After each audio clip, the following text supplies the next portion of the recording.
자, 기도하겠습니다. 하나님 아버지, 감사, 찬송과 영광을 올려드립니다. 오늘 LA 소망선교교회 이 금요 예배를 하나님 축복하여 주시옵시고, 찬양과 말씀과 기도에 하나님 기름 부어 주셔서 여기 오는 모든 성도님들이 마음이 하나님의 은혜로 넘쳐나는 귀한 시간 될 수 있도록 인도하여 주시옵소서. 오늘 사복음서 이제 시작합니다. 하나님께서 함께 해주시고 성령 하나님 이 자리에 함께 해주셔서 우리의 마음과 생각을 열어주시고 말씀을 받을 수 있도록 우리의 마음을 옥토로 만들어 주시옵소서. 감사를 드렸고 예수님의 이름으로 기도하옵나이다. 아멘. 제가 이게 성경 공부를 이렇게 인도하고 이러면은 웬만하면은 이렇게 찬양 부르고 하면은 이게 눈물이 안 나오는데 오늘 이 찬양팀이 하는데 굉장히 은혜가 넘치네요. 저는 이 교회의 미래를 봅니다. 지금 여기 이분이 두 카플이고 여기가 두 카플이잖아. 네? 그래서 참 제가 여기서 그냥 훌쩍훌쩍 울었어요. 네? 은혜가 돼가지고. 네. 정말 교회의 미래를 보게 됩니다. 귀한 이렇게 일꾼들이 세워지고 또 말씀으로 이렇게 정말 교회의 어떤 이 장로님 되시고 권사님 되시더라도 정말 이 말씀으로 기름 부어가지고 이런 섬김의 은사들이 잘 나타날 수 있는 귀한 교회가 될 수 기도하겠습니다. 자, 오늘부터 우리 사복음서를 하는데 이 사복음서를 우리가 이제 신앙생활을 모태신앙부터 시작해가지고 쭉 하신 분들은 이 예수님의 스토리를 갖다가 너무 많이 들어가지고 이 사복음서를 이렇게 읽으면은 마태, 마가, 누가, 요한을 이렇게 읽으면은 이 얘기 같고 저 얘기가 그 얘기 같고 뱅뱅 맴돌잖아요. 이렇게 손에 딱 잡히질 않잖아요. 여기서 했는데 또 왜 여기서 또 해? 여기서 했는데 뭘 똑같은 얘기를 계속 반복하는 것처럼 보인단 말이에요. 지금 그렇게 될 확률이 굉장히 커요. 그래서 어떻게 보면은 굉장히 지루하게 느껴져요, 이게. 그리고 교회에서는 예수님 얘기를 너무 많이 하니까 아주 그냥 귀에 못이 박이도록 예수님 얘기를 하잖아요. 그러니까 이 예수 그리스도의 이 스토리가 보링하게 들려요. 그렇게 될 수가 있어요, 이게. 근데 성경은 이 사복음서 예수 그리스도에 딱 초점을 두고 있다는 거예요. 이게 뭔 얘기하는 건지. 그러니까 구약 39권이 예수 그리스도가 이 땅에 오실 거다. 그래서 오셨어요. 사복음서가 뭐냐면 이 땅에서 살아가신 이 얘기를 쫙 펼쳐가신 거야. 그리고 부활 승천하셨어. 그래가지고 이제 이 사도행전과 이 사도 바울이 쓰는 서신서들은 이 예수 그리스도가 이렇게 살았기 때문에 너희들도 이렇게 살아야 된다는 어떤 가르침을 주는 거예요. 그 기준이 예수 그리스도의 삶이에요. 네? 그 말씀이라고. 그러고 나서 계시록에서는 뭐냐면 이 예수 그리스도가 부활 승천하셨는데 다시 오시겠다는 얘기를 해주기 때문에 이 예수 그리스도가 초점이고 핵심이에요, 교회가. 말씀이. 그래서 성경의 사복음서는 정말 성경의 엑기스고 초점이에요. 근데 이거를 우리가 보링하게 듣는다는 거예요. 여기서 문제가 있다는 거예요, 여기서. 이거를 왜 제가 이렇게 얘기하냐. 제가 경험을 했기 때문에 제가 그래도 이 영적인 수준이 그렇게 낮지는 않고 높은 것도 아니지만 그래도 평균 이상을 했어요, 제가. 이게 다 나와갔던 수준이라는 거예요. 그러니까 교회 가서 하면은 예수 그리스도 얘기를 하면 또 예수 얘기야. 뭐 다른 거 없나? 뭐 이런 식으로 뭔가 좀 너무 보링하게 듣는다는 거예요. 그러니까 이 귀가 오늘 좀 바뀌셔야 됩니다. 예수 그리스도를 모르면 꽝이에요. 한마디로 말해서. 여기에 관심 없으면 꽝이라고. 뭐 여기서 뭐 아무 위대한 일을 해도 예수 그리스도에 대해서 아는 깊이가 없으면 꽝이라는 거예요.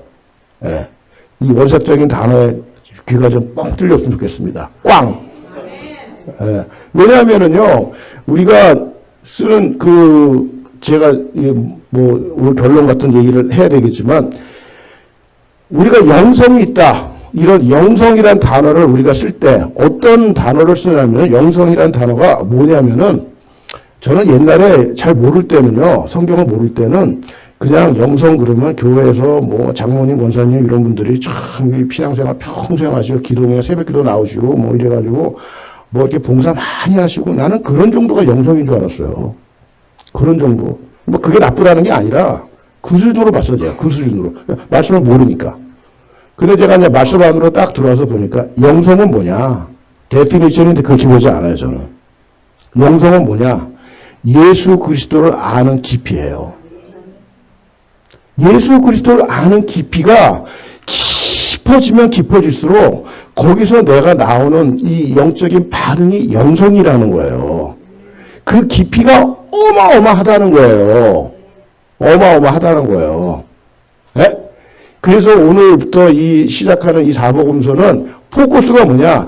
예수 그리스도의 깊이를 알아가는 어떤 그 오프닝 아이를 하는 거예요, 저희들이. 네?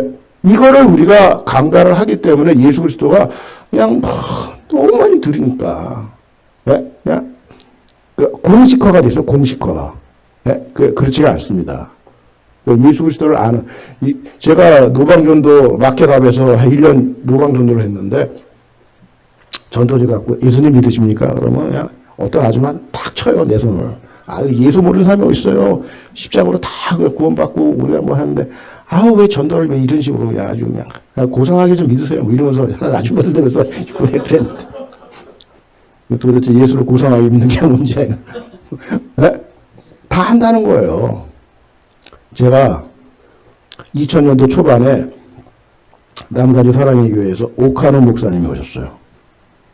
제가 지금도 그 설교를 안 잊어먹어요. 오카노 목사님 오셔가지고 그 주일날 본문이 로마서 1장이야. 너희는 다시 복음을 들어야 된다. 이 제목을 가지고 설교를 하신 거예요. 내가 안 까먹고 지금도. 네? 너무 충격을 받아가지고.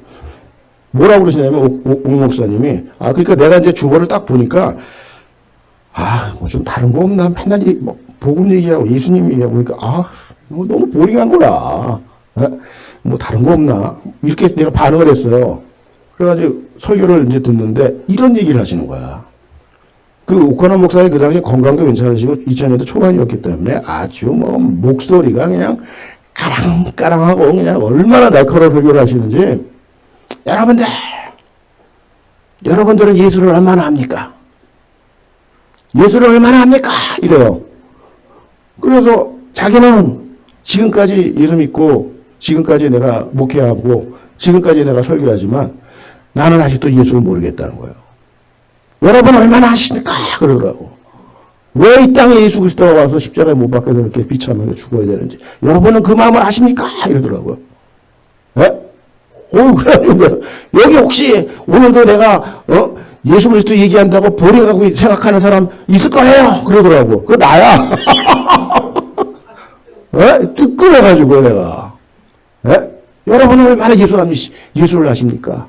나는 지금까지 내가 목회하고 내가 지금까지 설교하고 이래도 나는 예수 그리스도의 마음을 아직도 모르겠다는 거예요. 이런 고백이 있어야 된다는 거예요. 이런 예수 그리스도 앞에 이런 고백이 있어요. 우리가 지금 다 알잖아. 네? 성경하면 10도 가면 다 아는 것처럼 보이잖아요. 지금 그렇지가 않다는 거예요.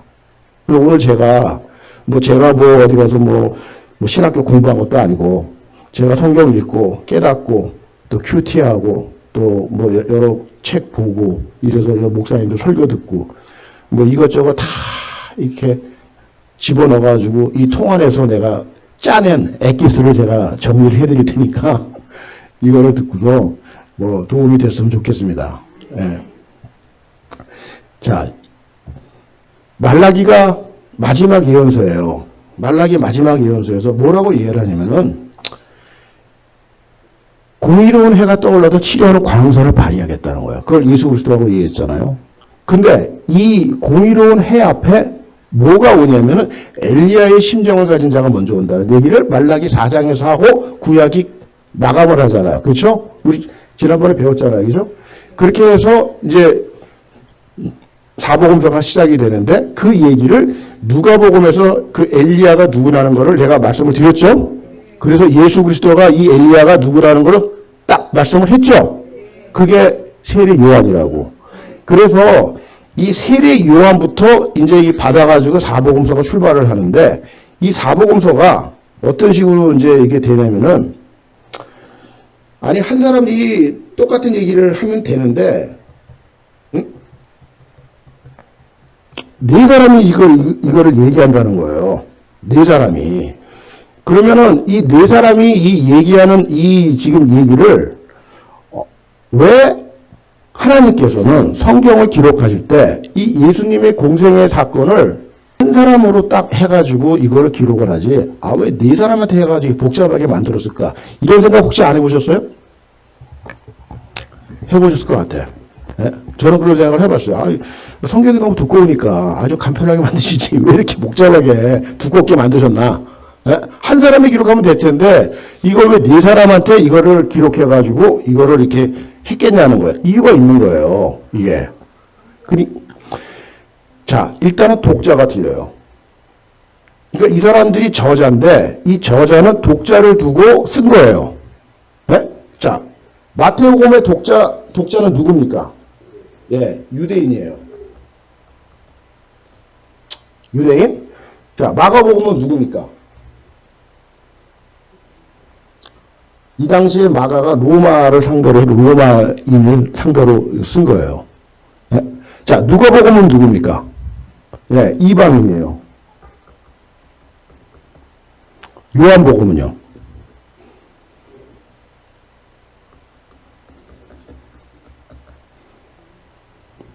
전 인류를 향해서 쓴 거예요. 자, 그럼 마태복음의 주제가 뭐예요?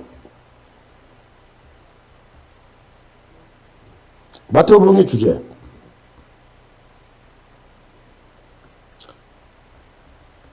왕으로 오셨다는 거예요. 유대인의 왕으로. 네? 유대인의 왕으로 오셨다는 게 마태복음의 주제예요. 자, 마가복음의 주제는 뭡니까? 종으로 오셨다는 거예요. 종. 자, 누가복음의 주제는 뭐예요? 사람으로 오셨다는 거예요. 사람. 네? 자, 요한복음의 주제는 뭐냐면 예수 그리스도가 누구라고 생각하냐면 하나님이라고 얘기하는 거예요. 그래서 일단은 이런 주제와 독자를 염두에 두고 기록을 한 거예요. 이 저자들이. 성령님이 이 사람들한테 임해가지고 했는데, 그러다 보니까 이제 어떤 일이 벌어지냐면은 이 똑같은 사건 속에서 똑같은 일이 벌어지는데 등장인물이 어떤 책에는 이 사람을 쓰고 어떤 사람은 저 사람을 쓰고, 이게 독자에 의해서 이게 갈라지는 거고 이 주제에 의해서 갈라지는 거예요. 네? 그래서 대표적인 케이스가 뭐냐면 그 얘가, 자, 왕으로 오셨잖아요. 왕으로 오셨기 때문에 왕을 경배하기 위해서 누가 옵니까? 네? 네, 동방박사가 오는 거예요. 자, 동방박사는 저기 그 바벨론 지역에서 오는 거예요. 외국에서. 외국인 사절단으로 와가지고 왕한테 경배하는 거예요. 빈손으로 왔어요? 예, 그거 갖고 왔죠? 그게 다 예수님의 장례식 때 쓰는 물건들입니다. 네? 그걸 들고 오신 거예요, 지금. 경배하러. 동방박사가. 자, 누가복음에도 그런 얘기가 나오는데, 누가복음에는 사람으로 태어났는데, 동방박사가 아니라 누가 경배합니까? 예, 목자들이, 베들레헴 목자들이 경배하는 거예요.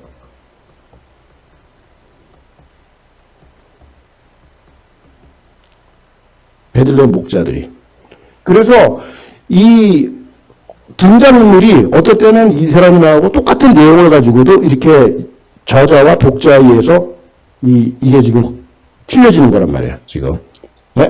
그래서 지금 여기 보면은 사복음서 중에서 지금 마태복음에는 왕으로 왔기 때문에 족보가 필요해요, 안 필요해요? 왕이니까 족보가 필요하죠? 자, 좋은 족보가 필요합니까, 안 필요합니까? 예, 안 필요하잖아요. 사람은 뼈대 있는 집안에서 자라야 되니 따지잖아요. 예? 안동기 전주희 씨. 예? 필요하잖아. 하나님 족보 필요해요? 자, 요런 세팅으로 지금 크게 보면은 이제 나눠진다는 거예요. 사복음서가. 그래서 이 사복음서를 이렇게 우리가 볼 때 하나님께서 이 똑같은 사건을 동일한 어떤 등장인물과 동일한 사람에 의해서 이걸 기록하지 않고 각도가 틀린 뷰 포인트를 가지고서 각도가 틀린 사건을 다른 등장인물을 해가지고 이 예수 그리스도의 탄생부터 십자가의 사건까지 기록을 했다는 거예요. 그러니까 이거를 대충 읽으면은 이게 그 얘기가 그 얘기 같고 저 얘기가 저 얘기 같은 거예요. 구별이 안 돼. 깊이 보면은요, 이런 게 눈에 다 들어와요. 아, 그래서 이런 표현을 썼구나. 네? 아, 그래서 이런 표현을 썼구나. 네? 특별히 지금 우리가 12제자를 얘기하잖아요. 12제자. 자, 12제자인데, 자, 마태가 12제자입니까? 아닙니까? 제자 맞죠? 마태? 마가는? 마가는 아니죠? 예. 누가는? 예, 아니죠? 요한은? 예. 이렇게 되죠? 자, 마태의 직업이 뭡니까? 세리죠? 마가는 뭡니까? 예? 마가는 금수저인데 부잣집 도련님이야. 압구정동 출신. 그 직업이 도련님이라고 적어요, 그냥 거기다. 도련님이에요. 부잣집 도련님. 네? 자, 누가는 뭡니까? 직업이? 의사인데, 이 사람의 그 직업은 의사지만은 더 근본적인 건 역사가예요. 고증가고. 굉장한 분석가예요. 누가가. 네? 그러니까 의사인 것지만 그 뒤에 이 사람의 어떤 그 역사적인 역사관이라든가 이런 것들은 정말 타의 추종을 불어요. 요한은 직업이 뭡니까? 어부면서 사도죠. 자, 이런 백그라운드가 있는 거예요. 자, 그러면은 이 마태복음의 저자 마태는 세리잖아요. 그러면 이 마태가 그 당시 세리가 직업군이 유대인들이 가장 경멸했던 직업군이 두 개가 있어요. 예수님 당시에 하나가 뭐냐면 세리고 하나가 창기예요. 그래서 이 두 가지 직업군을 가진 사람들은 그러니까 교제권이 없는 거야. 이게 상대를 안 해. 같이 밥도 안 먹고. 그러니까 그런 직업군을 갖고 있는 사람이에요. 세리가. 그러니까 자기가 세리 출신이라는 거를 자랑스럽게 떳떳하게 얘기를 하는 게 정상이에요. 이걸 숨기는 게 정상이에요. 숨기는 게 정상이잖아. 그런데 마태복음에서는요, 자기를 소개할 때 꼭 세리 마태라고 얘기를 해요. 마태복음에서. 네? 그냥 마태라고 얘기하지 않아요. 세리 마태. 이 얘기가 뭐예요? 내가 니네들이 그렇게 경멸하는 그 직업권을 갖고 있는 그 세리인데 내가 예수 그리스도를 만나가지고 변화가 됐다는 거야. 네? 그래서 그 변화된 모습으로 내가 이제 사람 낚는 어부, 이 어부들은 사람 낚는 어부가 된 거잖아요. 물고기 잡는 어부가 아니라. 변화가 됐기 때문에 내 직업에 대해서 당당하게 얘기하는 거예요. 그리고 이제 자기는 주님 앞에 쪼그라드는 거고. 나 같은 사람을 구원해 주셔서 감사합니다. 저는 세리였어요, 주님. 저 같은 사람 받아주셔서 너무너무 감사합니다. 이런 고백이 있는 거예요. 자기 직업을 거기다가 숨겨야 되는데 당당하게 고백을 하고 있다는 거예요. 그 12제자 할 때, 그 12제자를 선발할 때, 그거 이제 누구 쭉 얘기하는데, 마태복음하고 누가복음 이게 다 나오는데, 보면은, 마태는 거기다가 세리 마태라고 자기가 쓴 복음서에다가 세리 마태라고 딱 기록을 하고 있다는 거야. 네? 이런 거 보면은 좀 이렇게 들어오지 않아요?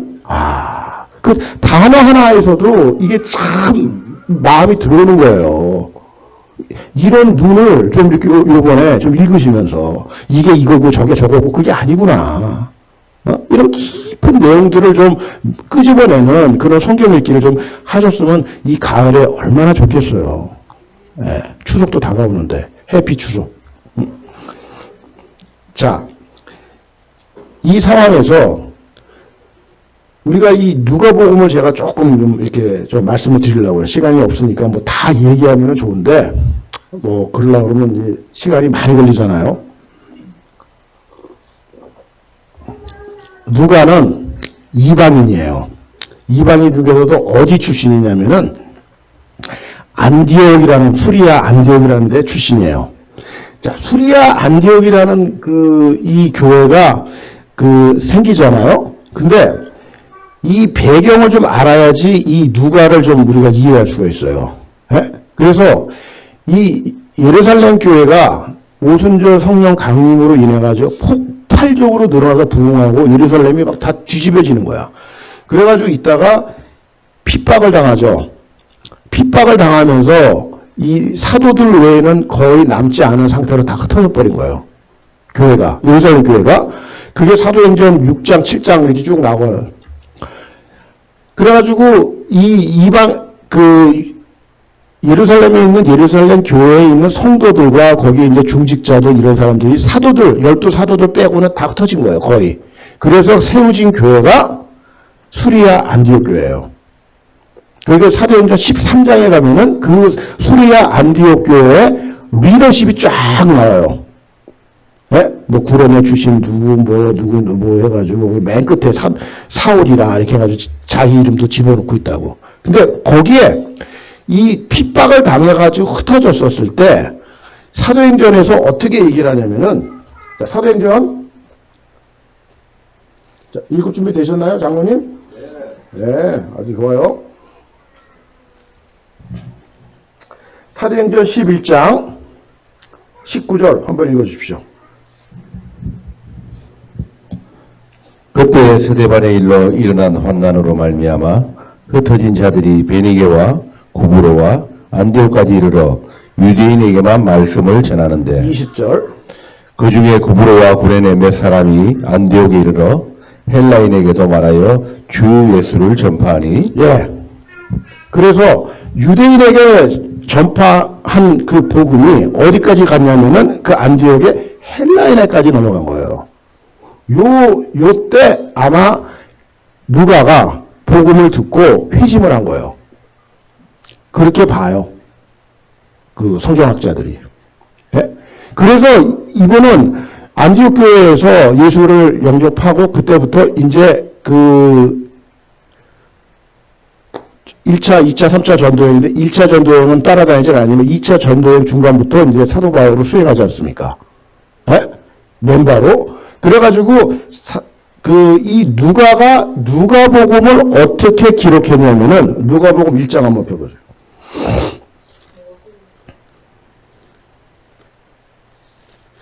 누가복음 1장. 자, 1절부터 3절까지 한번 읽어주십시오. 우리 중에 이루어진 사실에 대하여 처음부터 목격자와 말씀에 일꾼된 자들이 전하여 준 그대로 내력을 저술하려고 붓을 든 사람이 많은지라. 그 모든 일을 근원부터 자세히 미루어 살핀 나도 데오빌로 각하에게 차례대로 써보내는 것이 좋은 줄 알았노니. 네. 여기에 보면은 무슨 말을 하냐면 처음부터 목격자 그리고 말씀에 일꾼된 자들이 전하여 준 그대로 내력을 저술하려고 붓을 든 사람이 많은지라. 이 모든 일을 이렇게 해서 이 누가 기록한 누가는 처음에 뭐냐면 다 목격자들과 그 말씀에 일꾼된 자들로부터 다 들은 거예요. 그래서 누가는 예수님의 탄생부터 십자가, 죽음, 부활, 승천 한 번도 경험해 본 적이 없는 거예요. 누가는. 그걸 어떻게 됐다고요? 다 들은 거예요. 어디서 들었느냐?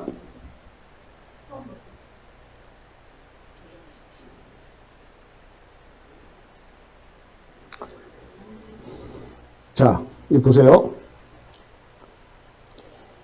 여기가 예루살렘이에요. 여기가.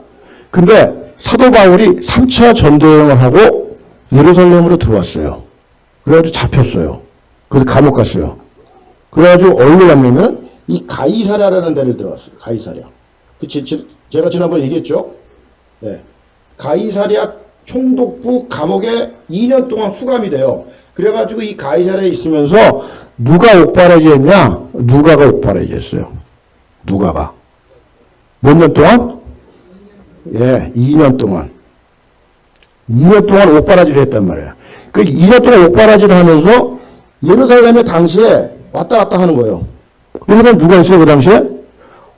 예수님의 어머님 마리아. 예? 사도 요한의 어머님, 세베대의 그 와이프. 예? 그 다음에 12 제자들 다 있어. 예? 그러니까 가서 마리아 선생님, 예수님을 어떻게 임신하셨어요? 아, 나 말이야. 그냥 임신했어. 성령님으로. 잠자리도 안 했다니까. 베드로한테. 아, 그 베드로 선생님, 베드로 선생님은 그 가야바 집에 들어가가지고 뽑기を 3번 하면서 예수님하고 눈이 어떻게 그때 그렇게 민망했었을 텐데 어떻게 됐어요? 아, 그때 말이야 나 쪽팔렸다니까. 왠지 알아? 내가 당당하게 얘기했잖아 예수님한테. 그래가지고 내가 다른 사람 몰라도 나는 절대 주님 배반 안 하고 내가 했는데 예수님이 그때 너 꽃기요 오늘 저녁에 꽃기요 3번 하면은 나 저주하고 나 떠난다. 그래서 꽃기요 3번 딱 하니까 그 여자애가 와가지고 그 얘기를 하는데 내가 저주라고 했더라니까. 아, 그때 말이야 예수님하고 나하고 눈이 마주쳤어. 이런 얘기가 누가복음에 나와요. 눈 마주친 얘기가. 예수님하고 나하고 눈 마주쳤다는 거야. 이 얘기는 베드로밖에 몰라.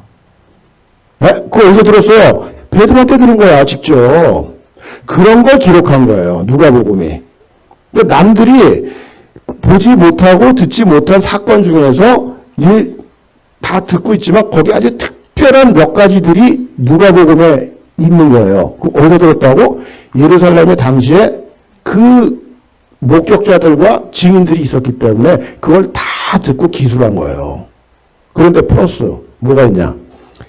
이 사복음서가 이 예수님의 탄생부터 십자가 죽음을 어떤 표현으로 많이 이거를 얘기를 하냐면은 이는 구약을 성경 말씀을 이루려 하려니라. 이런 말 들어봤죠. 이거는 어디서 예언한 것을 이루려 합니다. 예수님도 이때는 그래서 자기가 뭐래요? 나는 율법을 폐하러 온 게 아니라 율법을 완성하러 왔다고 그랬잖아요. 완성하는 거예요, 완성. 예수님의 삶으로 그 구약의 율법을 하나하나를 다 완성하는 거예요. 그래서 마지막에 한 개 고백이 뭐냐면 십자가상에서 다 이루었도다야.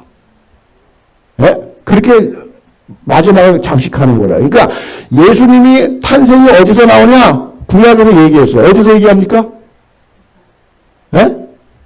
예수님의 탄생을 베들레헴이라고 어디서 얘기하냐고. 미가서에서 얘기를 해요. 네. 예수님이 애국으로 도망가갔다가 2년 있다가 다시 올라오겠다 이 얘기 어디서 합니까? 호세아서 해요. 네? 다 예언을 했다는 거예요. 지금. 다 예언한 거를 가지고 예수님의 삶으로 이 구약의 예언을 다 이루시는 거예요. 네? 예수님이 십자가에 달려가지고 옷을 다 찢어 나눠갔잖아요. 이것도 어디서 얘기합니까? 시편에서 얘기하고 있다고. 네? 성경을 이루려 합니다. 이게 지금 사복음서에 흘러가는 전체적인 그 구약적인 베이스에서 나오는 일들이라는 거야. 그런데 누가는 이방인이잖아요. 나머지 세 사람은 다 유대인들이지만. 네? 그거를 누가가 구약의 사건을 정리를 해서 했는지 얼마나 이걸 논리 정연하게 기술하고 있지 그 기술을 하고 있다는 걸 얘기했는지 몰라요. 그래서 저는요 우리가 이방인이에요. 유대인 입장으로 볼 때 유대인은 자기네들이 이 세계 인류를 어떻게 기록하냐면은 두 가지로 나눠요. 유대인, 이방인. 이방인은 뭘로 봐요? 지옥의 땔감. 이렇게 보고 있는 거예요. 그 사람들의 세계관은. 그렇게 이해론적으로 보고 있단 말이에요, 지금. 그래서 우리는 이방인인데, 아니, 내가 예수님 중동에 사는 젊은 사람 얘기를 지금 내가 뭐 나하고 뭔 관계냐 하면서 바라볼 수가 있다는 거예요. 지금. 근데 이 사건이 예수님의 탄생부터 공생애, 십자가, 죽음, 부활 이 사건이 유대인들이 썼으면은 아, 지네들끼리 뭐 다 통하니까 뭐 짜고 치는 뭘로 했겠지 의심을 할 수가 있다는 거예요.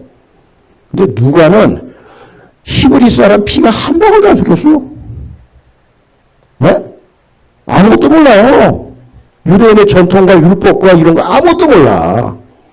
네? 그런데 이 사람이 처음부터 목격자된 일꾼된 자부터 그걸 들어가지고 기술을 하면서 누가복음을 십자가 부활까지 딱 정리를 했다는 거야. 플러스 사도행전을 기록하잖아. 어마어마한 거예요. 이 이방인이 그래서 성경을 믿을 수가 있는 거예요. 왜 하나님이 이 네 사람한테 시켰겠냐고. 왜? 그 중에 누가를 집어넣었다는 거는 이방인에 대한 배려예요. 야, 니네들 의심하지 마. 얘가 믿었으면 너도 믿는 거야. 응? 그래서 이 누가가 그런 마음을 가지고 쓴 거야. 자, 여기서 처음부터 목격자가 누굽니까? 누가가 얘기하는 1장 2절에는 처음부터 목격자. 아니에요. 자, 처음부터 이 목격자라는 얘기를 뭐로 보셔야 되냐면 세리 요한으로 보셔야 돼요. 그 다음에 말씀에 일꾼된 자들은 아까 말씀하신 대로 제자들, 사도들이에요. 그걸 왜 처음부터 목격자라는 말을 했었을까? 이거는 자, 마리아가 임신을 해가지고 엘리사벳 찾으러 가죠. 찾으러 갔는데 거기서 이 엘리사벳이 그때 임신을 했잖아요. 예? 6개월 차이로 지금 임신하고 있잖아요. 임신하고 있는데 이 뭐죠? 마리아가 딱 갔는데 마리아가 지금 동정녀 임신을 한 거잖아요. 뱃속에 태중에 예? 지금 임신을 되고 있는데 지금 엘리사벳 딱 집에 들어갔더니 엘리사벳에 있는 뱃속에 있는 아기가 막 뛰는 거야. 복중에서. 네. 그거는 뭐냐? 그러면서 그 세리 요한이 뱃속에서 그 마리아가 들어왔을 때 그 반응을 하면서 이 엘리사벳이 뭐라고 얘기를 하냐면은 나의 주의 어머니라고 얘기를 해. 그게 처음부터 예수 그리스도가 뱃속에 있을 때부터 알아본 사람이 있었다는 거예요.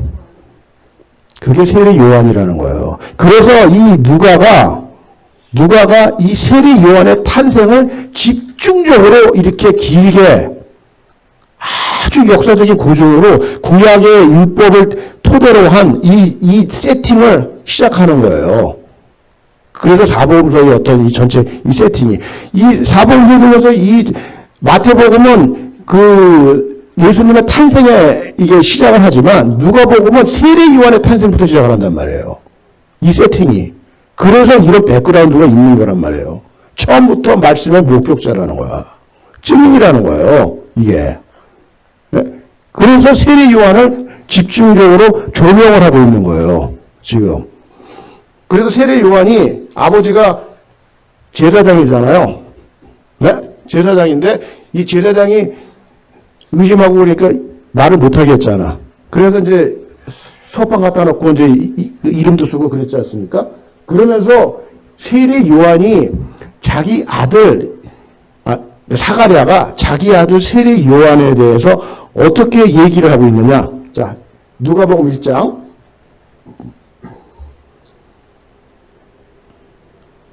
자, 76절부터 79절까지 한번 읽어주십시오. 누가복음 1장 76절부터 79절. 이하여 내가 지극히 높으신 이의 선지자라 일컬음을 받고 주 앞에 앞서가서 그 길을 준비하여 주의 백성에게 그 죄 사함으로 말미암는 구원을 알게 하리니 이는 우리 하나님의 긍휼로 인함이라. 이로써 돋는 해가 위로부터 우리에게 임하여 어둠과 죽음의 그늘에 앉은 자에게 비치고 우리 발을 평강의 길로 인도하시리로다 하니라. 네. 자, 여기 78절에 보면은 우리 하나님의 긍휼로 인함이라. 이로써 돋는 해가 위로부터 우리에게 임한다고 했잖아요. 이걸 이거는 누굴 가리키는 거예요? 예, 예수 그리스도를 가리키는 거예요. 어디서 봤죠? 이 구절. 어디서 봤죠? 우리가? 말라기에서 본 거. 말라기 4장. 예? 그래서 76절에 보면은 이 아이여, 세리 요한을 얘기하는 거죠. 지극히 높으신 이 선지자라 일컬음을 받고 주 앞에 가서 그의 길을 준비하며, 이렇게 이사야의 그 예언을 그대로 리피트하면서 그 아들이 태어난 걸 보고서 이렇게 얘기를 하고 있다는 거야. 이 예언은 이사야와 말라기 예언을 그대로 담아가지고 지금 사가랴가 얘기를 해주고 있는 거예요. 자기 눈앞에 있는 아이들을 보고. 그러니까 성경이 그냥 뭐 어머나 갑자기 뭐 툭 털어진 게 아니라는 거예요. 이 백그라운드를 아셔야 된다는 거예요. 이 백그라운드. 이 백그라운드를 누가가 하나하나 조목조목을 따져가지고 이거를 기록한 거라 이 말이에요. 이거를. 우리 누가 선생님을 아주 존경해야 됩니다. 이방인들이. 예? 그래서 이 마태복음, 마가복음, 누가복음, 요한복음은 이런 세팅 속에서 시작을 하는데, 자, 그러면 이제 예수님이 이제 세리완 이제 그 탄생을 내가 더 하면은 예수님 탄생이 시간이 없기 때문에 짧게 해야 되겠지. 예수님 탄생 우리 좀 말로 넘어갑니다. 자, 우리가 예수님 탄생을 하면은 마태복음 1장 족보가 딱 아주 눈에 거슬려. 네? 족보기 때문에. 낳고. 성경도 제대로 보려고 신약성경도 딱 펴면 그냥 낳고. 아주, 뭐 이런, 자, 제가 얘기하지만, 저도 그랬어요. 나는 성경이 족보 좀 빼면 안 되나. 제가 얘기하지만, 제가요, 마태복음 1장 족보를 읽다가 눈물을 흘린 사람이에요. 이게 뭔지 아세요? 깊이에요, 깊이. 깊이에요. 네? 제가 얘기했잖아요. 잠 못 잔다고. 네? 저는 잠을 못 자겠더라고, 진짜. 이 깊이를 깨닫는데. 네? 그래서 여러분들이 이 마태복음 1장을 어느 정도로 이해를 하고 어느 정도로 바라보냐는 거예요. 네? 그 마태복음에 나오는 그 40여 명 되는 이 인물들을 우리는 잘 몰라요. 네? 다 생소하니 발음하기도 힘들어. 그렇지만 유대인들은요, 다 아는 거예요. 삼척 동사도 다 알아. 지네들 역사이기 때문에. 그래서 마태가 이 마태복음 1장의 족보부터 출발한 이유가 뭐냐면은, 야, 니네들 이 메시아가 누군지 알아? 아브라함 때부터 약속했던 사람이야. 그래서 다윗의 후손으로 왕으로 오신다는 얘기를 해주는 거야. 그래서 우리 예수 그리스도가 이 땅에 태어나신 거야. 이 얘기해 주는 거예요. 그래서 그거를 왕의 족보로 다 얘기해 주는 거예요. 유대인들은 이거를 보면은 다 아는 거예요. 우리는 모르지만. 우리는 공부를 해야 알아요. 네? 공부를 안 하니까 마태복음 1장 탁 피면 5분 단순서 수면제 역할 하잖아. 네? 그냥 쫙 주무시잖아. 그런데 이 마태복음 1장을 읽다가 제가 눈물이 나왔다는 거예요. 왜? 그 구약의 역사를 아니까 잠을 못 자겠다는 거야. 야, 하나님이 이 역사를 써내려 가셨구나. 네? 생각을 해보세요. 아브라함 때부터. BC 586년에 예루살렘이 망했어요. 네? 예루살렘 망할 때 우리는 망했다 그러니까 그냥 뭐 망했나 보다지만 우리 6.25 전쟁통 보세요. 네? 6.25 전쟁통. 네? 성전이 이렇게 붙었단 말이야. 예루살렘이. BC 586년에. 네? 바벨론 군대가 다 쳐들어와서요. 여자들 다 강간하고요. 남자들 다 포로를 잡아왔어요. 네? 집이고 뭐고 다 쑥대밭 됐어요. 화전민이라니까 그 공터가. 네? 이런 역사 속에서 족보를 지켜나갔다는 거예요. 이 역사 속에서 하나님이 이 계보를 지켜나갔다는 거예요. 네? 이 BC 586년에 망하기 전에 이 족보를 이루는 사람이 누구냐면은 이 다윗의 왕가 중에서 여고냐라고 얘기해요. 여기서 여고냐가 누구냐면은 여호와긴이에요.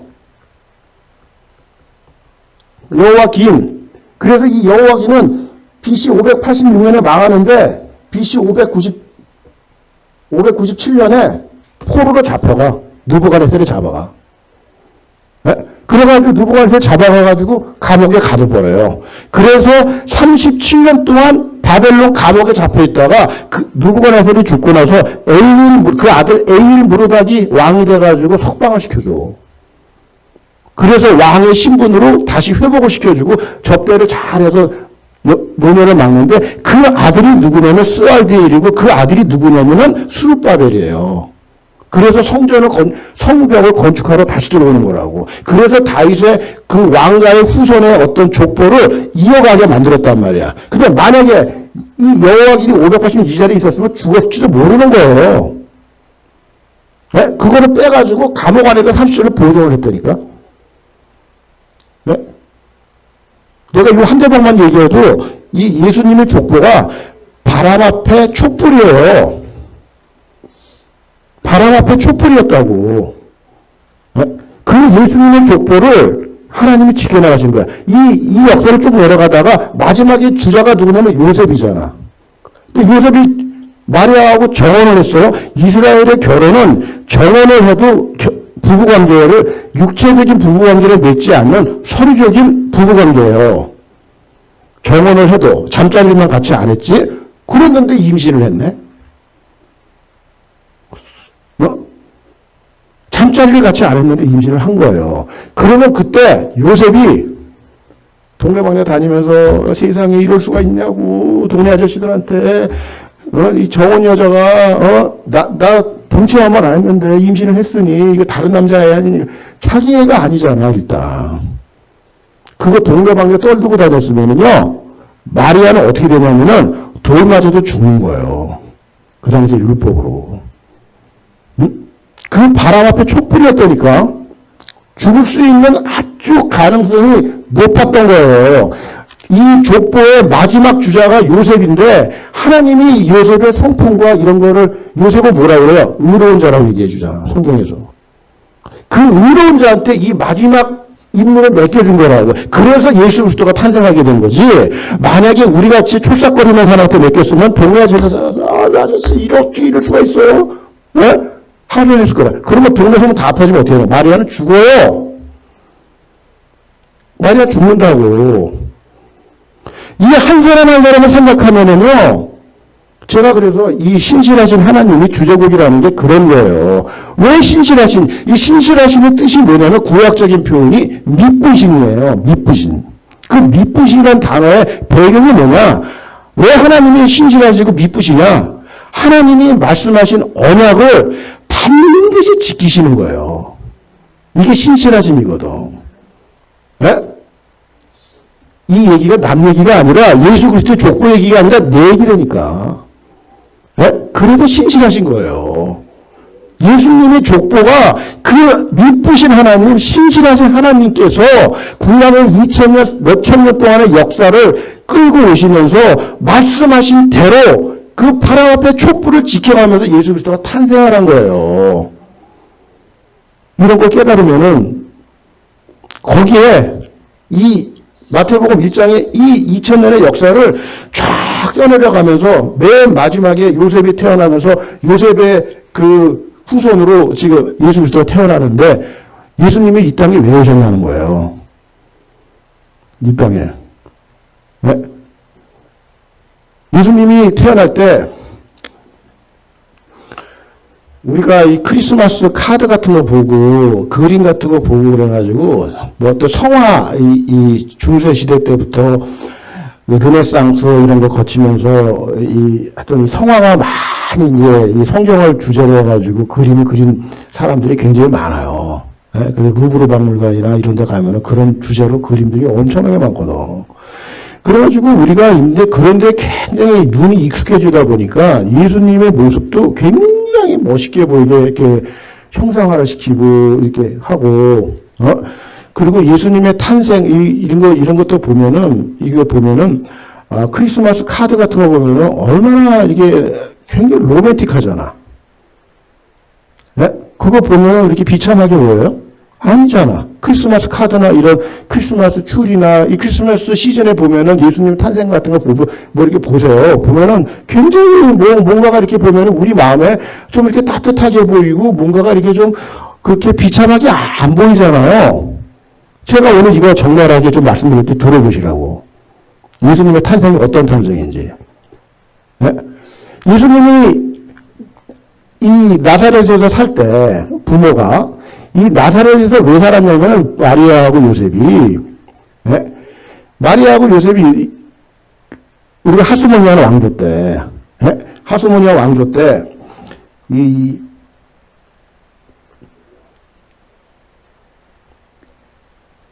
동네가 이렇게 보면은 위에를 뭐라고 그러냐면 갈릴리라고 그러잖아요. 그죠? 밑에가 뭐라고 그래요? 네. 이 밑에가 유대라고 그러잖아요. 그래서 이 유대, 사마리아, 갈릴리 세 도로 나눠져 있는데 갈릴리에 사는 사람들은 예루살렘에 올 때 이렇게 왔어, 이렇게. 사마리아를 통과하지 않는다고. 역사적인 부분 다 알죠? 네, 아수르한테 망해가지고. 자, 그런데 하스모니아 왕조 때 보니까 사마리아는 아예 쳐다도 안 보니까 얘네들은 보지도 않았는데 이 갈릴리를 가서 예루살렘에 있는 사람이 갈릴리를 가서 보니까 너무 이방 땅이 된 거야. 아수르 시절부터 해가지고 몇백 년 동안 지나면서. 그래서 예루살렘에 사는 사람들, 이 유대 땅에 사는 사람들한테 야, 우리가 히브리 민족의 정체성을 유지하고 저 땅이 우리 땅인데 저렇게 놔두면 안 된다. 그래서 여기 유대에 있는 사람들이 저 올라가서 갈릴리에 가서 살아라 하고 2주 정도 괴롭혔어요. 하스모니아 왕조 때. 네? 그러니까 뭐 미국으로 말하면 알라스카 같은 데 살면은 세금 뭐 감해주고 막 그런 정책이 있잖아요. 그렇게 해가지고 여기 있는 사람들이 이쪽으로 많이 이주를 한 거예요. 요때 하스모니아 왕조 때 요셉의 아버지 아버지 요셉의 식구들하고 어머니 마리아의 식구들이 이주를 해서 거기서 산 거예요. 그래서 요셉이 나오고 마리아가 나온 거야. 그래서 이들이 결혼하게 되고 거기서 나사렛이라는 동네에서 정착을 하게 됐는데 로마 1대 황제가 누구냐면 옥타비아누스잖아요. 그죠? 옥타비아누스를 성경에서 뭐라고 얘기를 해요? 가이사 아구스도라고 얘기를 해요. 네, 가이사 아구스도. 이 아구스도가 호정령을 내린단 말이에요. 그래서 이 나사렛에서 살던 요셉하고 마리아가 이제 베들레헴까지 와서 호정령을 하러 지키려고 내려온 거예요. 그게 막달이야. 임신 막달. 그래가지고 하나님께서 이 중간에 오다가 났으면은 성경을 이루지 못하잖아. 네? 미가서에 나오는 말씀을 베들레헴에서 나야 되는데. 네? 그래서 하나님이 지키셔서 이 베들레헴까지 와서 도착을 했는데 잠잘 곳이 없는 거예요. 잠잘 곳이. 호정령 때문에. 그래 잠잘 곳을 찾다가 찾다가 못 찾아가지고 동물들이 기거하는 그 마곡간 같은 데 들어간 거죠. 그런데 여기서 보면은 예수님이 그 구유에서 탄생을 했다고 그러지 않습니까? 이 구유가 말구유가 아니에요. 이 당시에 이 예루살렘 말은 어디서 보냐면 로마 부대가 있는 곳에 말이 있어요. 로마 군대가 있는 곳에. 예? 그러니까 가이사랴, 그 다음에 예루살렘에서도 안토니오 요새, 성전 위에. 예? 이런 데 가야지 로마 군대가 주둔하고 있는 곳에 있어야지만 말을 볼 수가 있는 거예요. 예? 일반 서민들은 말을 못 봐. 예? 우리 옛날에 일제시대 때 일본 순사들이 말 타고 다녔잖아요. 예? 조선 사람이 말 타고 다닐 수 있었어요, 그 당시에. 일제치하 36년에. 서울 경성에 가도 종로거리에 일반 대중들은 말을 못 타요. 그런 식이었단 말이에요, 지금. 예? 그렇기 때문에 말이 아니라, 구유는 뭐냐면, 낙이라는 동물, 이 목자들이 이동순환으로 쓴 낙의 어떤 낙이하고 말하고는 하늘과 땅이에요. 우리 주님의 마지막 예루살렘 들어올 때 못 타고 들어오셨습니까? 낙이 새끼 타고 왔어요. 나귀도 아니고 나귀 새끼. 네? 그랬는데 그 자리가 어떤 자리냐? 그거를 크리스마스 카드 보시면 안 된다는 거예요. 네? 지금 우리가 5번 프레이트하고 샌프란시스코나 저기 세크라멘토 가다 보면은 5번 프레이트하고 베이커스필드 이런 데 지나다 보면 오른쪽으로 딱 보면 뭐가 나옵니까? 목장 나오잖아, 목장. 지금 미국이요, 2023년도 지금 이 순간에 전 세계에서 위생 개념이 최고의 수준을 유지하는 나라가 미국이에요. 네? 그거를 제가 어떻게 하냐면 제가 식당을 했잖아요. 식당은 6개월에 한 번씩 헬스 디파트먼트에 가서 검사를 해요. 아, 얼마나 까다로운지 몰라. 네? 헬스 디파트먼트의 이 기준이 얼마나 까다로운지 몰라요. 네? 그 온도 측정 다 하고요. 하여간 뭐 별걸 다 재. 네? 헬스 이 위생 개념이 어마어마한 나라가 미국이라고. 그런 가운데에도 베이커스필드 지나갈 때 우리 그 동네 갈 때 어때요? 코 막고 다니잖아. 지금 이 위생 개념을 갖고 있는 미국 안에서도. 네? 그렇잖아요? 그럼 2000년 전에 이 당시로 돌아가 보란 말이에요. 생각을 해보세요.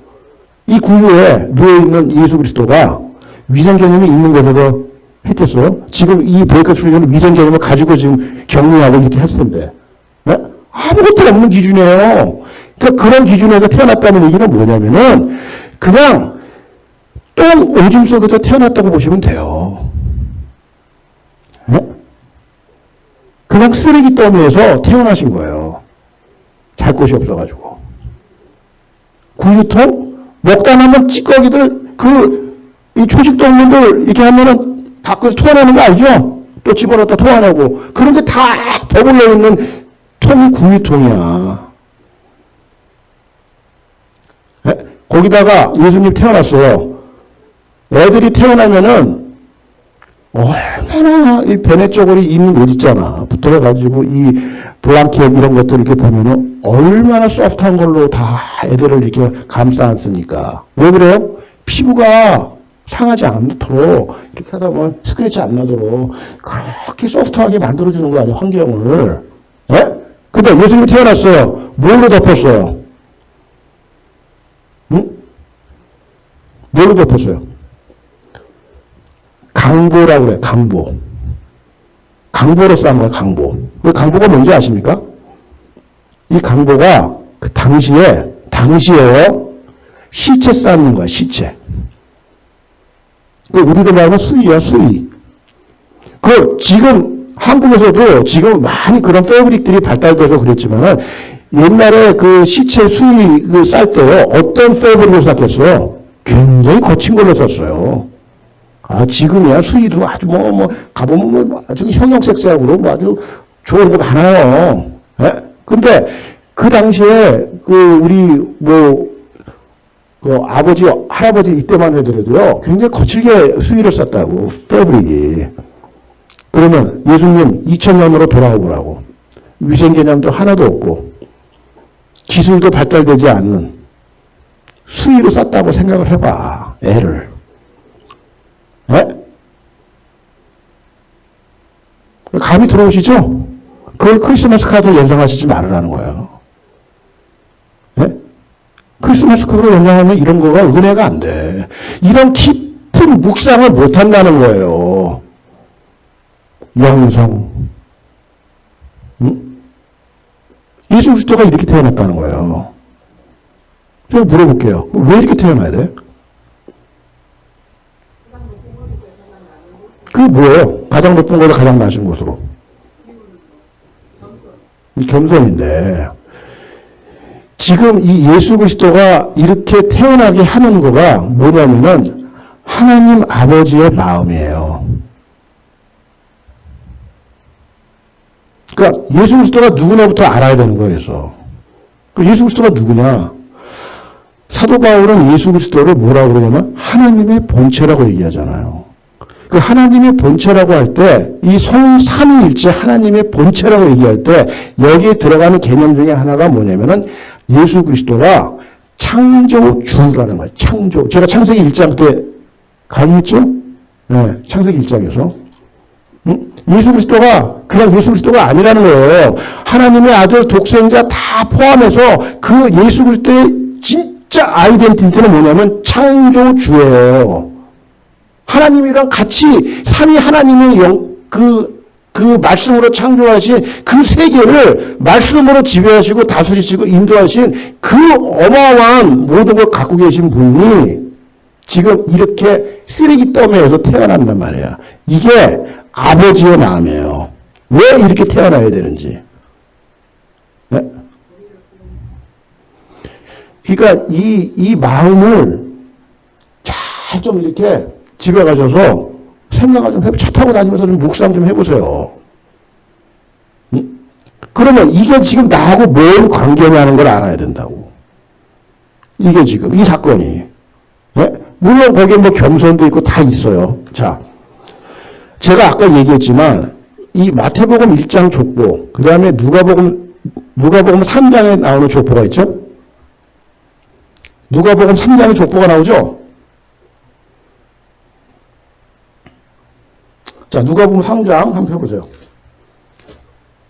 이 누가복음 3장 족보를 잘 모르시더라고.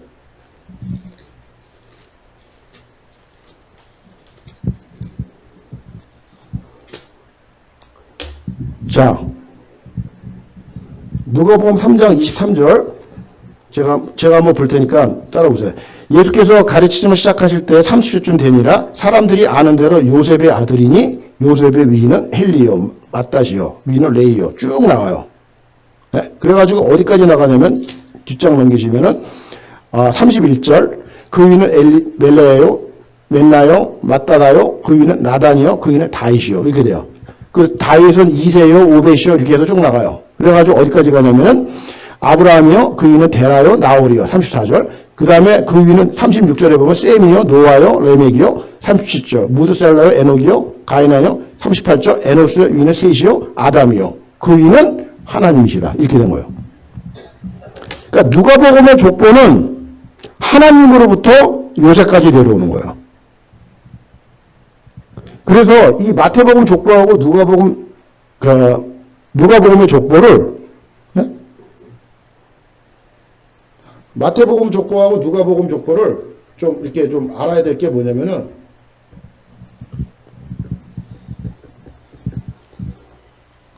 마태복음은 아버지 요셉의 족보예요.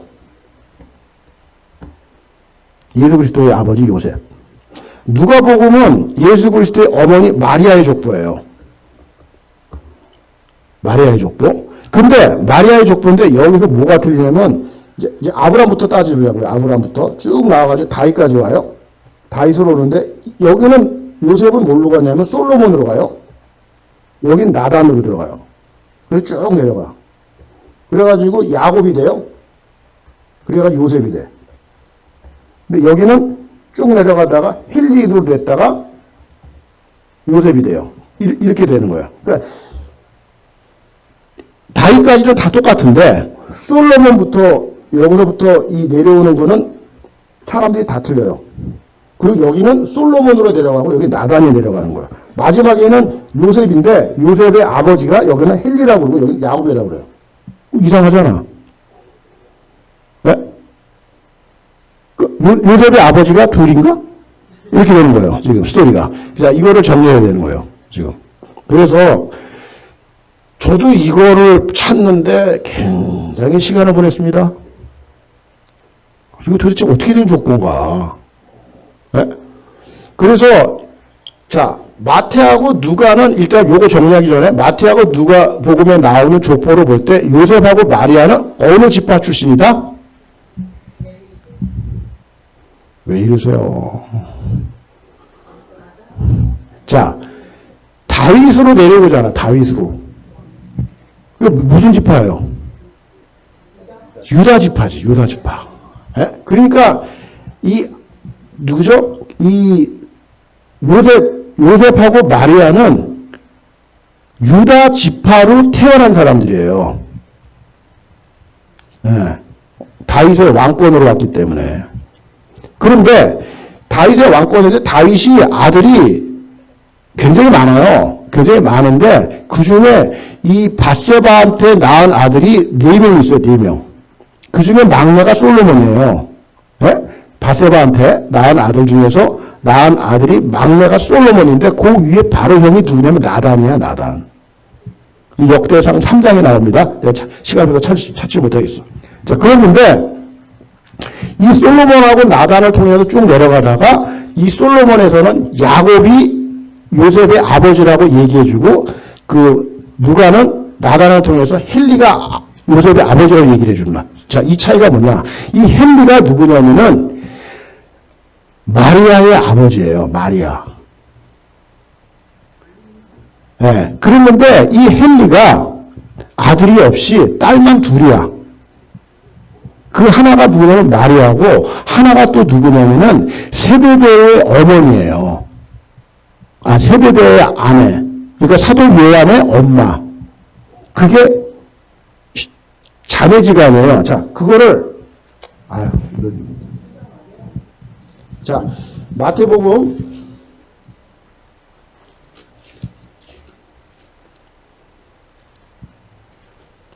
말이 나왔는데 이거 설명해주고 가야지 이게 무슨 말인지 또 알고.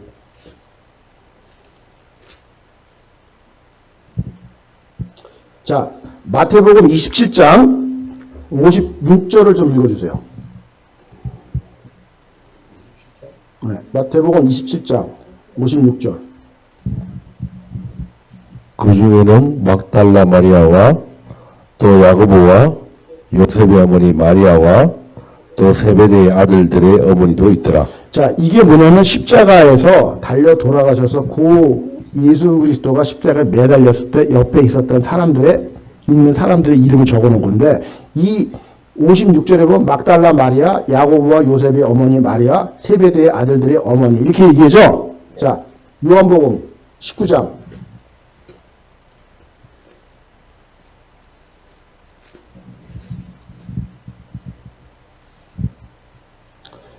요한복음 19장 25절 한번 읽어주십시오.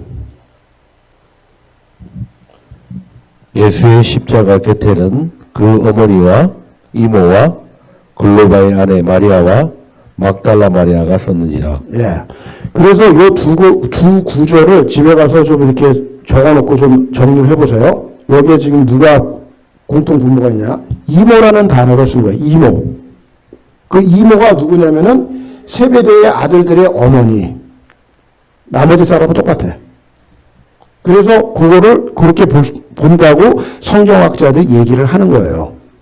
그래서 이 헨리라는 사람은 딸 둘, 성경에 나오는 건 딸 둘이야. 뭐 더 있을지 성경에 안 나오니까 나머지 사람들 모르겠어요. 그런데 아들이 없었던 것 같아. 그래서 요셉을 그 장인으로서 그 자기 아들로 삼는, 이게 히브리 문학에 그렇게 한다는 거예요. 아들이 없을 경우에는. 그렇죠. 일종의 그런 거죠. 예. 그래서 그 마태복음 족보와 누가복음의 족보에서 나오는 이 스트럭처는 이런 식으로 해서 뭘 얘기해 주는 거냐. 이게 유다 지파로 예수 그리스도가 탄생한다는 거를 그 어디서부터 얘기했어요? 유다 지파? 창세기부터 얘기하는 거예요. 창세기부터 그 예언을 한 거예요. 유다 지파. 그 야곱이 그 12아들 얘기할 때 그 유다를 축복할 때 거기서부터 시작해가지고, 네? 그 다음에 그 나단 선지자를 통해서 다윗한테 언약했던 그 다윗 언약에서부터 이렇게 해가지고 이게 쭉 내려와가지고 요새까지 내려온 거예요. 그래서 뭘로 오냐? 유다 지파로 온다는 거야. 그런데 또 하나의 족보가 뭐냐면은 우리를 헷갈리게 만드는 게, 여기서 끝나면 되는데 마리아가 세리 요한 어머니하고 친척이래. 들어보셨죠? 못 들어봤어요? 엘리사벳하고 친족이라고 얘기를 해요. 그럼 엘리사벳은 누구냐? 엘리사벳하고 그 남편 사가랴는 제사장 집안이에요. 이거 누구 지파? 레위 지파라고. 아론의 후손이기 때문에. 네? 그러니까 친족이야? 그 마리아가 또 레위 지파인가? 이렇게 헷갈린다고 지금. 그러니까 그거는 뭐냐면은 마리아의 어머니 쪽이 이 지금 레위 지파로 연결이 되어 있는 친족 관계를 이루고 있다는 거예요. 거기에서 이 이종 사촌간이 되는 거야, 지금. 이 마리아가. 그래서 우리는 어떻게 성경을 봐야 되냐면 이거를 정리를 할 때 왜 정리를 해야 되냐면은 성경을 이루어야 되는 거거든요. 그러니까 레이지판가? 자꾸 헷갈리는 거야 이게. 네? 정리가 안 되니까. 그래서 이 창세기부터 지금 이 성경 기자가 얘기하는 예수 그리스도 메시아의 탄생은 유다 지파로 온다는 거예요. 다윗의 후손으로. 그거를 지금 마태가 쫙 정리한 거고 누가는 그 마리아의 족보를 쫙 정리를 해서 지금 이거를 입증을 해주고 있다는 거예요. 여기서 헷갈리지 마시라고. 그리고 이 예수 그리스도가 이 땅에 태어나실 때 그 구유에 누이시고 그 장면을 우리가 크리스마스 카드나 그다음 캐롤이나 이 산타크로스나 이런 걸로 해가지고 희석되시면 안 된다는 거예요. 절대로 희석되면. 그 지금 요즘에 그 문화가 뭐냐면요. 이거를 다 예수 그리스도의 탄생 스토리를 다 장사판으로 만들어가지고 이거를 희석을 시키고 있다는 거. 여기에다 그리스도에 놀아나는 거예요. 그러니까 깊이가 없는 거예요. 맨날 그런 거나 보니까. 올 크리스마스 때 배너 같은 거 좀 보세요. 배너. 배너의 첫 장면이 뭔지 아십니까? 영화 첫 장면이 그 배너 같은 영화를 1950년도에 후반에 만들었대 미국에서 이 헐리우드가 그 당시에 이 정말 그 신실한 그리스도인들이 헐리우드를 지배했다는 거 아닙니까? 배너 코바디스 이런 영화를 만드는 거예요. 그 배너를 제가 보고서 이제 말씀을 알고 나서 이제 보기 시작했는데 너무 감동스럽더라고. 별이 있잖아요. 왕별이 떠요. 왕별이.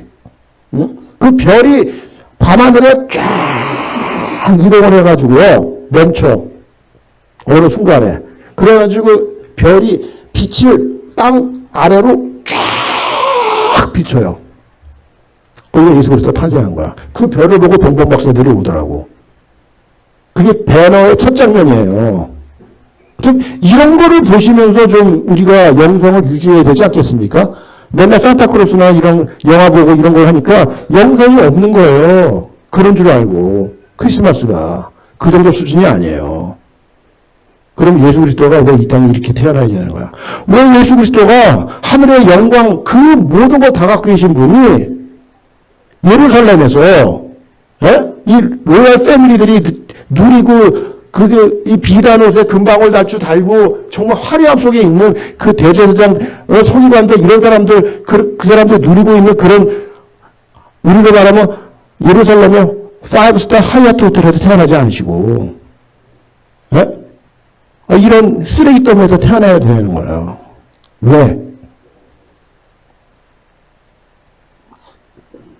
그게 아버지의 마음이에요. 그래서 나사렛으로 가지 않습니까? 애굽으로 도망갔다가 나사렛이라는 동네가 어떤 동네인지 아십니까? 갈릴리에서 제 깡촌이에요. 갈릴리에서. 네? 그래서 이 나사렛에서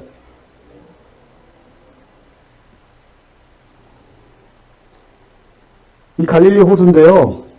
갈릴리에서 제일 큰 도시는 어디냐면 가버나움이에요.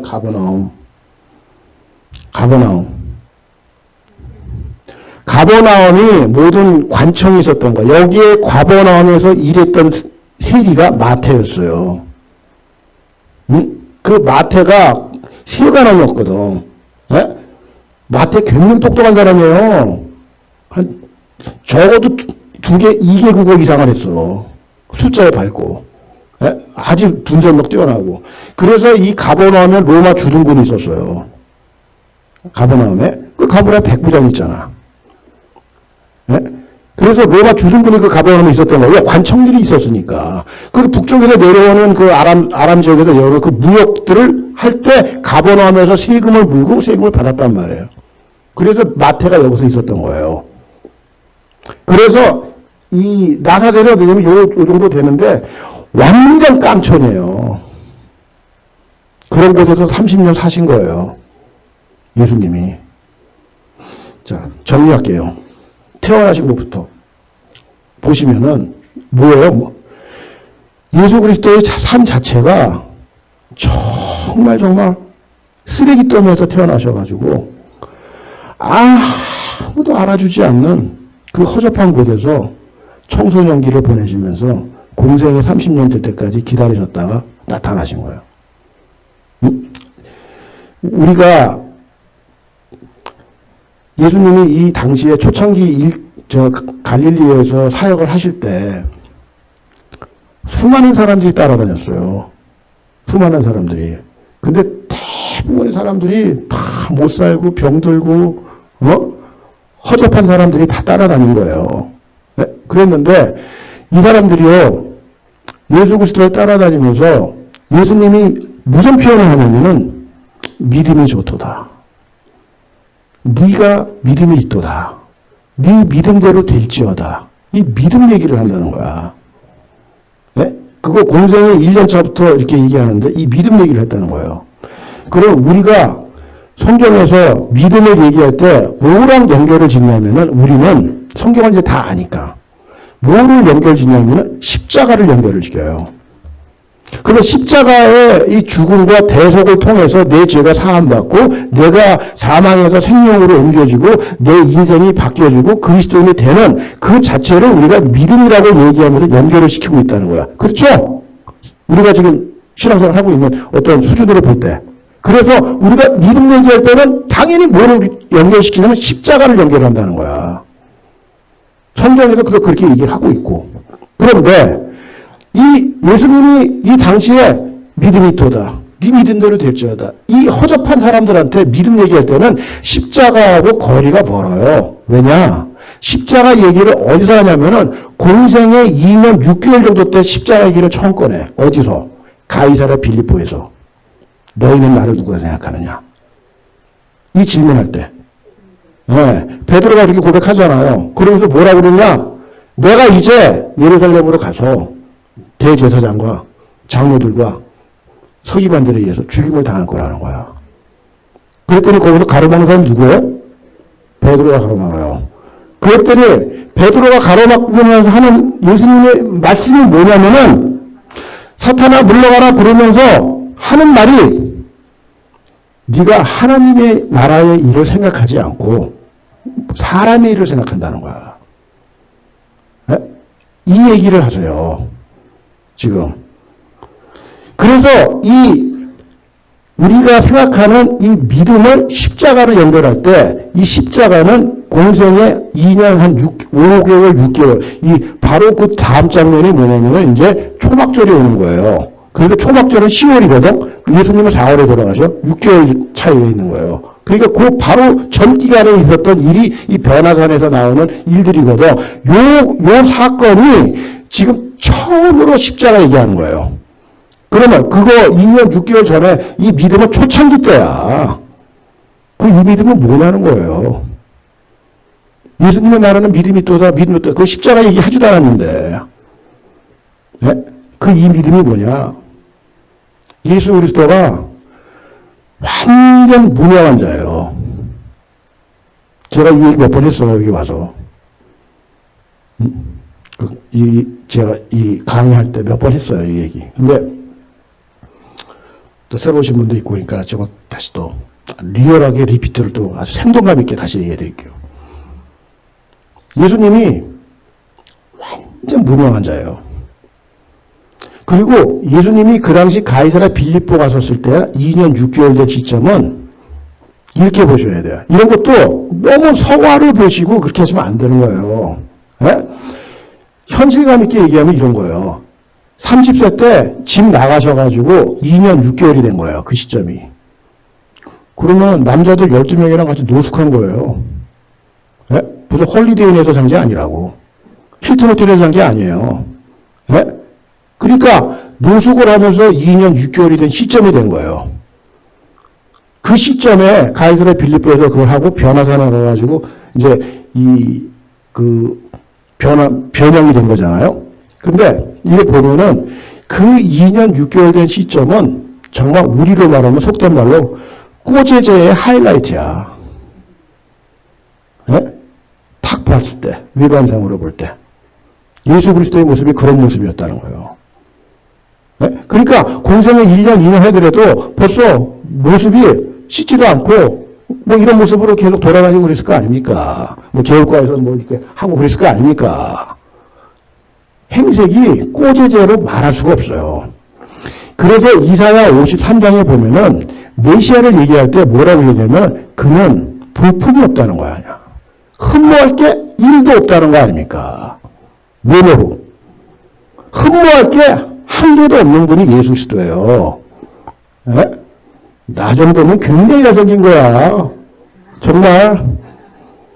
예수 그리스도는 딱 외모상으로 볼 때 끌리는 게 1도 없는 분이 예수 그리스도예요. 어피어런스 자체가. 예? 그런 분이 그 허접한데 쓰레기 땀에서 태어나셔가지고 예? 나사렛 깡촌에서 30년 살다가 목수의 아들로 사시다가 이제 공생애가 돼서 때가 찬 경륜 속에서 이제 공생을 시작하는데 이 예수 그리스도가 등장했었을 때 예루살렘에 있었던 종교 지도자들은 쳐다도 안 봤어요.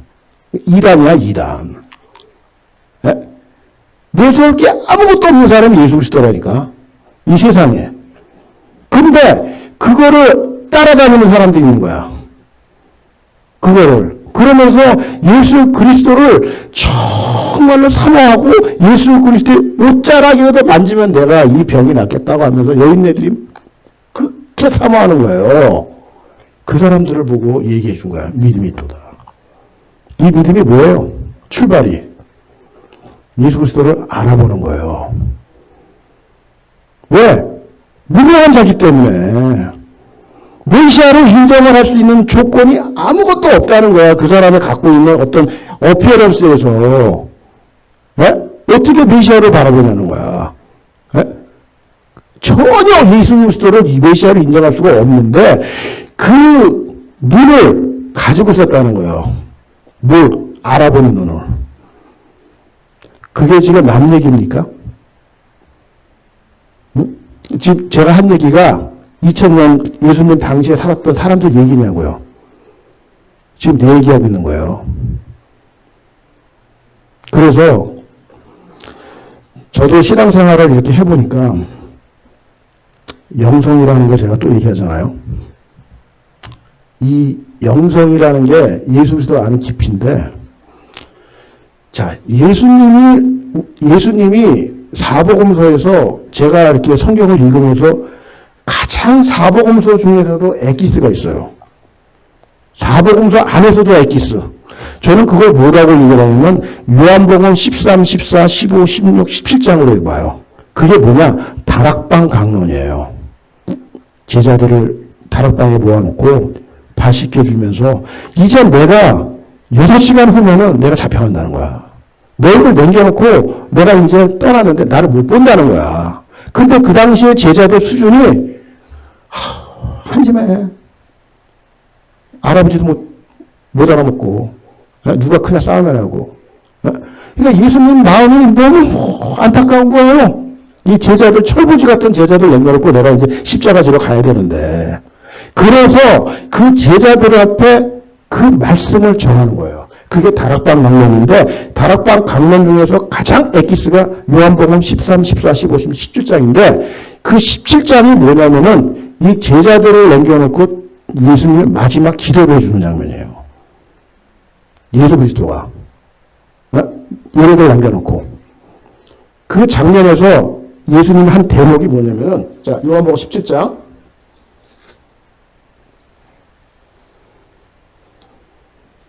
요한복음 17장 펴보세요.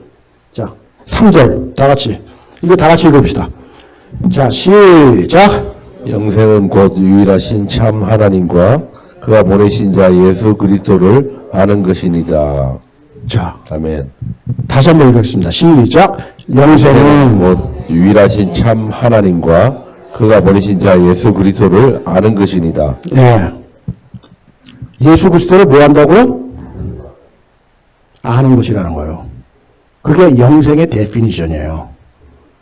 예수님이 말씀하시는 거예요. 예수님이. 지금 잡히시기 6시간 전에.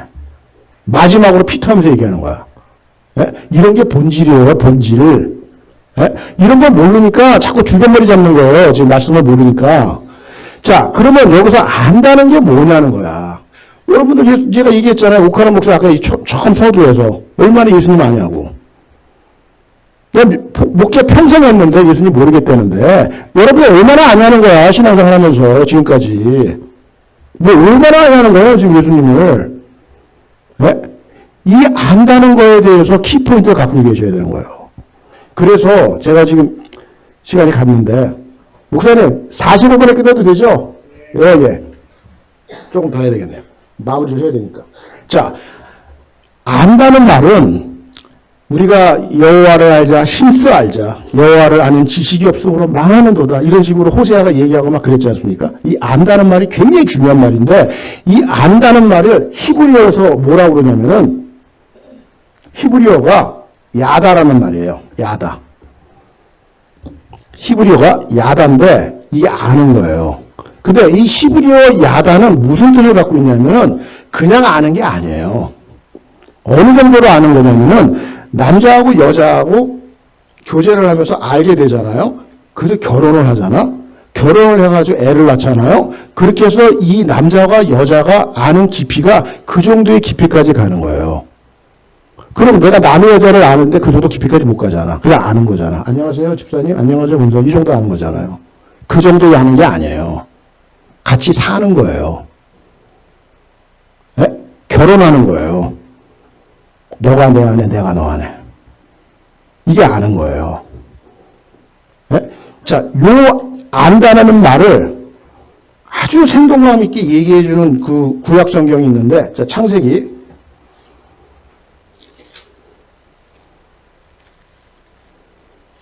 4장. 자, 1절. 제가 읽을 테니까 따라오세요. 아담이 그의 아내 하와와 동침하며 하와가 임신하여 가인을 낳고 이르되, 이렇게 얘기하죠. 그러면 여기에 보면 아담이 그의 아내 하와와 동침하며 이렇게 얘기했죠. 그 동침이라는 데 숫자 하나 있죠. 좋은 성경은 숫자 있죠. 네, 뭐라고 돼 있어요? 1번으로 돼 있죠. 자, 1번 밑으로 쭉 내려가서 1번 뭐라고 돼 있어요? 네, 히브리어 알게 되면 이렇게 돼 있죠. 이게 야다라는 말이에요. 동침하며. 그러니까 야다라는 말은 뭐예요? 남녀 간의 육체적인 결합을 통해 가지고 남녀가 알아가는 깊이를 얘기하는 거예요. 성경은. 그럼 예수님을 안다. 이 얘기가 뭐냐 이거야. 그냥 뭐 예수님 내가 알아 이 정도가 아니라는 거예요. 네? 정말 깊이 아는 거예요. 그러면 어떻게 이 예수님을 이렇게 깊이 할 수가 있냐는 거야. 네, 말씀을 묵상하고 말씀을 생각하고 읽고 반복해서 읽고. 성경은요 내가 한 번 읽었다고 아는 게 아니에요. 작년에 읽었던 말씀, 재작년에 읽었던 거 다 틀려요. 제가 8월 20일 날, 지난달 그 8월 20일 날 우리 막내딸 결혼을 시키고 셋 다 출가를 시켜가지고 우리 둘만 남았어요. 와이프하고. 그리고 성경을 보는데 성경이 달리 보이더라고. 애들을 다 출가시키고. 무슨 말 하는지를 알겠더라고. 내 인생에 가야 될 어떤 방향과 어떤 목표점이 뭔지를 성경이 너무너무 잘 보이게 만들더라고. 애들이 다 떠나니까. 우리 둘만 남으니까. 이 가정이란 데가 뭐고 내가 이 남편으로서 가장의 제사장으로서 어떤 일을 해야 되며 이 애들 3명이 지금 가정을 이루고 있는데 얘네들이 어떻게 지금 살아가면서 이 손주들을 가르치고 얘네들을 내가 어떻게 지도를 해야 되며 이런 게 정말 너무 들어오는 거예요. 옛날에 느껴보지 못했던 그게 말씀의 역동성이에요. 네? 상황이 다 틀려요. 내 상황이. 네? 그 속에서 말씀이 살아 움직이는 거예요. 나한테. 네? 그래서 예수 그리스도를 알아야 되는 거예요. 저는 이 야다를 생각하면 오카나 목사님 생각이 나. 아까 그 얘기. 얼마나 아냐는 거야. 네? 그래서 제가 다시 마태복음 1장으로 돌아가면은 저는 마태복음 1장이 어느 날 이렇게 들어오더라고, 나한테. 뭐냐? 이 마태복음 1장을, 이 인물을 내가 이제 하나하나 알아가면은요, 아까 그 여고냐, 그 여호와긴 얘기도 해주고, 요셉 얘기도 해줬지만은, 정말 예수 그리스도가 이 땅에 오시는 게 정말 바람 앞에 촛불이었어요. 그 바람 앞에 촛불을 하나님이 끄지 않으시고 그걸 보호해 가면서 이 역사를 써내려가는 거야. 그걸 뭐라고 그러냐면 구속사라고 얘기하는 거예요. 네? 우리는 메시아를 통해서 이 모든 사람이 구원을 받게끔 해주는 구속사를 써내가는 촛불을 바람 앞에 촛불 같은 인생으로 예수 그리스도가 이 땅에 오시는데 너무너무 연약하게 오시는 거예요. 응? 정말 가진 것도 없고 아무것도 내세울 게 없는 그 연약한 자로 무명한 자로 오시는 거예요. 이분이 이 땅에 태어나는 거예요. 쓰레기 땅에서. 이게 구속의 경륜인데 이 구속의 경륜을 2000년 동안 아브라함 족부터 써내가는데 여기에 나를 포함시키고 있다는 거야. 내가 이 족보 속에 내가 들어가게 만드는 거예요. 네? 내가 이거를 깨달으니까 하나님, 저는 죄인입니다. 이 고백이 나오더라고. 하나님, 저는 죄인입니다. 너무너무 감사합니다. 네? 내가 여기서 무너졌어요, 내가. 이 족보를 깨닫고. 네? 그래서 저는 그동안까지요, 교회에서 봉사 무지하게 했어요. 난 봉사로 되는 줄 알았어. 교회에서 너무나 설쳤어, 내가. 예? 그래서 제가 이 고백을 하고 나서부터는요, 한마디로 깝죽거리질 않아요. 주여, 저는 죄인입니다.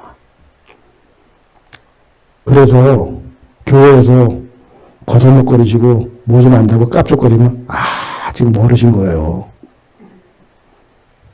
아직 멀었다고 생각하셔야 돼요. 네? 하나님, 저는 죄인입니다. 하나님, 어떻게 이 바람 앞에 촛불 같은 이 예수 그리스도의 족보를 이렇게 써내려 가시면서 여기에 나 같은 사람을 포함시켜 주십니까? 하나님, 이런 고백을 해야 된다는 거예요. 그 마태복음 1장 족보에서 제가 눌렀어요. 그래서 이게 깊이라는 거예요. 이 깊이가 사복음서 시작하는 어떤 이 예수 그리스도의 탄생부터 이거를 정확하게 우리가 짚고 넘어가자는 거예요. 네? 이 탄생의 이 신비스러움을 크리스마스 카드로 대체하지 마시라는 거예요. 그 사단이 주는 쪽복음이야. 그 복음이 아니에요. 네?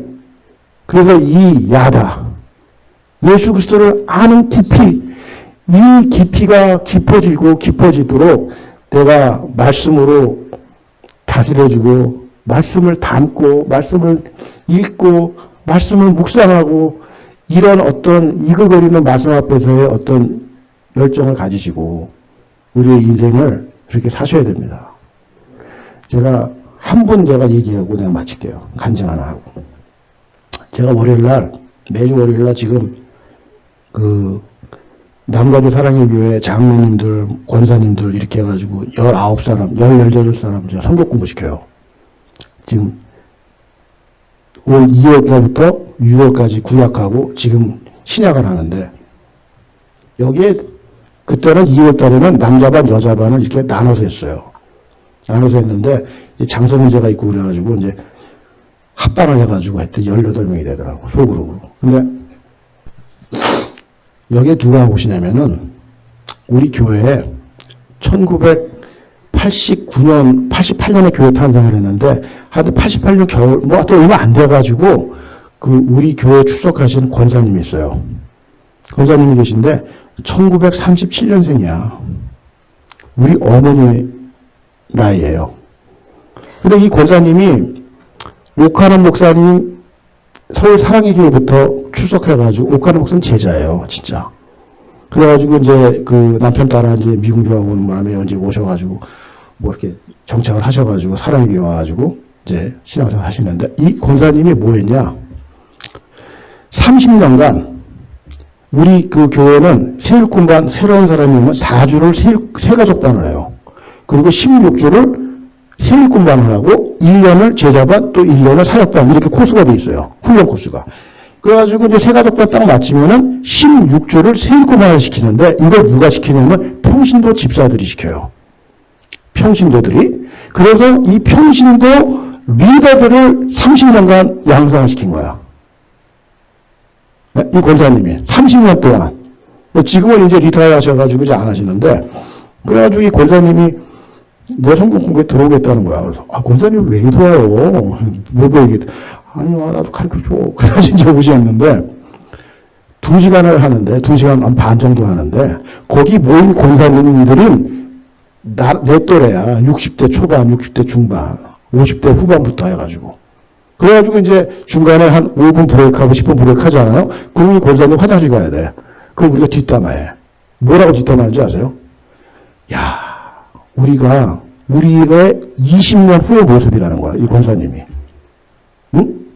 20년 후의 모습인데, 우리가 20년 후에 이 정도 말씀의 흡입력을 갖고 배우겠다고, 이 열정을 가지고, 정말, 졸음 한 번 없어, 졸음 한 번. 에? 그렇게 하면서 이런 말씀에 대하는 이런 애티튜드를 갖겠냐는 거예요. 그런 뒷담화를 해, 우리끼리. 그래서 내가 이 권사님을 내가 굉장히 연구 대상을 많이 했거든요. 저는요, 시편 92편에 어떤 말씀이 있냐면, 시편 92편 한번 펴보세요.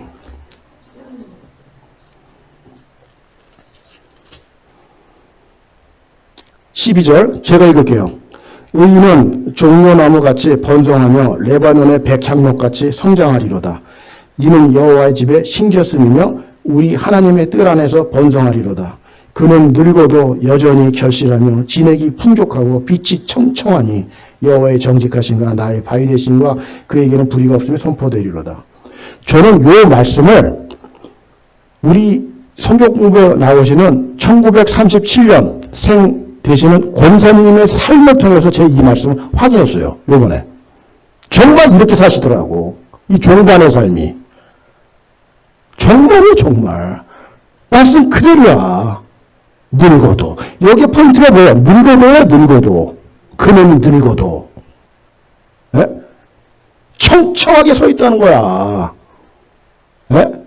그래서 이 권사님이 지금 살아가는 모습을 보면 남편 돌아가지고 혼자 살아가시는 모습을 보면은요, 정말 존귀하게 살아가시더라고요, 성도들한테. 존귀함을 받으면서. 노년의 복입니다.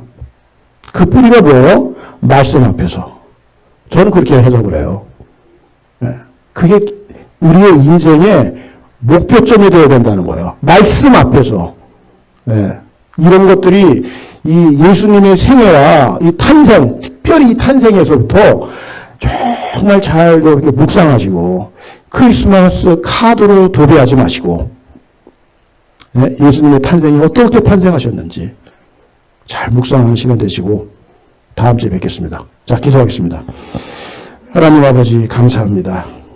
오늘도 저희들 이렇게 부족한 이 평신도 집사를 세워서 하나님의 말씀 흘려내려가고 하시면 감사를 드립니다.